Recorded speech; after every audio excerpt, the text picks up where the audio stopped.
the very first few years of South Africa's history, interestingly enough, we had a sort of liberal party in the South African party of Jan Smuts, who later became the United Party. And his support was mostly coming from up north in the Transvaal and the Free State.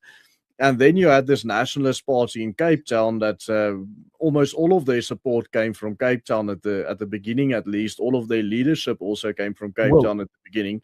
And Hatzoff was born here in my town. So I mean, all of them, Donnie Malan as well. But any case, so the point I was making is then there was a sort of a shift that happened, whereas the Transvaal became a lot more conservative and the Free State became a lot more conservative, and they were like the last bastions that voted for the more conservative figures within the NP, voted for the Conservative Party and the ANC.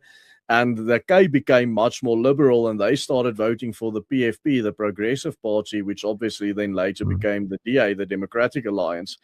So that is a very also. I think that, look, I mean, the big takeaway from this that I want to make here is that a completely dormant electorate or constituency can wake up because of something that's happened. Yes. Right?